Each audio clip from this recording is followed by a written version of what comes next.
Everything dies down after first full week of free agency. With front offices and players at the peak of summer vacation, a couple teams have officially lost their minds from constantly giving massive busts extra opportunities, strange guys who don't even fit their roster, as we saw contenders like the Rockets and Nuggets become winners since day one. A couple other franchises have made some of the most head-scratching moves. Starting with the Milwaukee Bucks giving Myles Turner $107 million for 4 years, which was not the weird move, but at the cost of waiving Damian Lillard $113 million remaining, stretching his deal at over $22 million over 5 seasons. Was that even necessary to keep Giannis happy for next season? That team ain't contending. The consequences of the first round Bucks-Pacers series could now change the fate of Giannis and the Eastern Conference going forward. Myles Turner, labeled a younger, more athletic version of Brook Lopez, still miraculously only 29 years old, but he's peaked. Doesn't have a go-to post move, not the type of player to give you 22 and 10 if Giannis don't play. Chris Haynes reported that Antetokounmpo wasn't pleased with the team's decision waiving his co-star. Lots of finger pointing once this team gets eliminated from next playoff if Giannis still elects to stay. The Bucks front office absolutely ruining an all-time great's career, not even signing another pure point guard. Loyalty and the lack of transparency won't see eye to eye forever. Lillard elected to come back for the playoffs, risk his entire health for a better chance at a title, only to tear his Achilles, cut him off. Even if Giannis was to remain another 5 years, having $22 million of dead cap for someone in Myles Turner, who alone absolutely not enough to help the team get over the top. Basically giving up $50 million for Turner, he's simply not that good, especially still having the atrocious Kyle Kuzma, the king of 3-1 shivers, head coach Doc Rivers. Nobody views this squad as contenders in 2026. Giannis can average 33, 14, and 7 all he wants, single-handedly can drag Milwaukee to 53 win max by himself. If Milwaukee's not being honest with Giannis, thinking they convince him this team's good enough to compete, why not just trade him at this point? No matter how injured Indiana or Boston is, this Bucks lineup of 1 to 3, Kevin Porter Jr., Gary Trent Jr., and Kyle Kuzma, an absolute travesty of a joke, which leads us to the signing of Kevin Porter Jr. himself. 2 years, $11 million, 4 teams in 5 seasons, now 25 years old, has had his attitude problems on and off the court for years. How much do Bucks fans trust the inefficient ISO scorer to run the point? Absolutely less than 1 out of 10. Giannis not only the point guard, the shooting guard, small forward, power forward, the center, he's everything for Milwaukee. KPJ's best role isn't being a primary ball handler, he's a poor man's Eric Bledsoe. With a questionable attitude, franchise might as well give a shot at bringing back Malcolm Brogdon for the minimum at this point, and the signing of the awful Gary Harris, somehow still in the NBA, shot under 40% from the field, a whooping 3 points a game for the Magic. He might still be 30 years old, but production makes it seem like he's 40.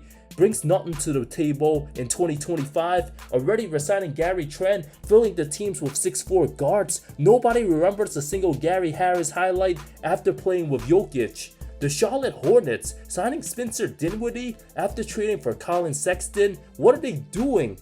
The now 32-year-old should be playing for contenders, being a 6th man.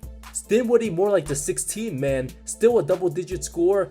Charlotte building around LaMelo, already have Trey Mann, Nick Smith Jr. The franchise realistically hasn't made sense in over a decade. There's a reason why this stinky organization hasn't made the postseason in 9 years. Unless the team look to flip Dinwiddie and Sexton, if they produce, get good minutes, raise their value, assuming LaMelo continues to get hurt a lot. If the team struggles like last season, winning 19 games, might as well start a 5-guard lineup for the tank of it. Not many established vets would even think about going to Charlotte, dealing with them kids. Just ask Michael Jordan.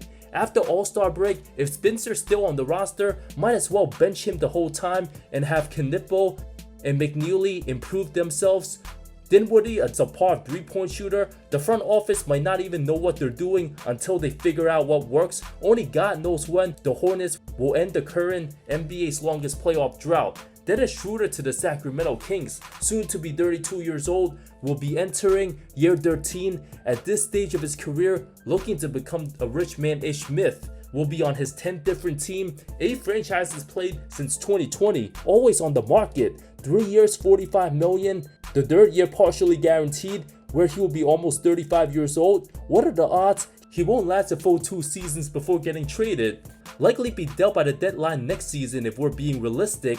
After the poor franchise realized they have no shot going anywhere in the West, Sacramento, the king of no man's land, looked good on paper with LaVine, DeRozan, and Sabonis. Multiple-time All-Star center, already peaked as a star player, great regular seasons number, can't protect the paint, overrated in the playoffs, but they're not gonna get there. Now GM Scott Perry has his hands full, ownership never fully transparent with its fan base stuck in misery, reliving the early 2000s glory days. Dennis himself, one of the more confusing players, was awful for Golden State last season but fit nicely as Detroit's backup, played solid in the playoffs but not a good 3-point shooter. That spacing with DeMar and Domas will be awfully hard to watch. If they were to sign Schroder to a cheaper deal, would have made more sense. If he's a trade piece, teams will be limited on cap like they always are. The pathetic franchise once had De'Aaron Fox and Therese Halliburton not so long ago. Now both ended up gone, fired their most successful coach in 2 decades, Mike Brown. Franchise still in hot pursuit of Golden State's Jonathan Kuminga. Malik Monk might be on his way elsewhere soon. Schroder, the vet, for Devin Carter and Keon Ellis. As long as the mid-3 of DeMar, Zach LaVine, and Sabonis still on the squad, Sacramento, a certified play-in exit. Doesn't take a genius to understand that. Raptors, a long-term deal with center Jakob Poelt, soon to be 30 years old, would be viewed the perfect mid-level exception guy as the starting 5, but staying put on no man's land, team having 5 super expensive starters, many of whom overpaid, the 11th priciest roster in the league, only to end up being a 10 seed. Other teams nowadays won't have the space to trade for overinflated contracts filled with non-star quality players. 4 years, 104, nobody's taking his contract anytime soon, especially for a career 60% free throw shooter, provides little to no spacing, been on losing teams most of his career, a solid player overall, but not worth 9 digits. Poeltl hasn't sniffed the postseason since 2019. His skill set more useful in years past, playing alongside Scotty Barnes, Brandon Ingram, and RJ Barrett. Who are the outside shooters on this team? Grady Dick probably fits better starting. Trading a 2024 first rounder for 7 years of Poeltl service, what has the Raptors lineup proven in the postseason? Absolutely nothing. Who's gonna be the floor general? Very talented team on paper, but weird lineup with lots to prove. Can Quickly and Ingram even play off each other? Will Scotty take another leap or remain stagnant? Is he a true leader? Many have their doubts. Too many mid-efficiency guys. This team, the modern day spacing issues of 2010's Josh Smith, Greg Monroe, and Andre Drummond. Franchise focusing more of hoping this squad panning out than being realistic. Signing back Garrett Temple, 1-year deal, at least the annual Charles Barkley trivia will have the right answer. That's the only time many casual fans even get reminded of his name. The Udonis Haslem of 2026, being VP of the Players Union, absolutely has his perks. Kevon Looney signed to New Orleans, 2 years, $16 million. That franchise has no perks.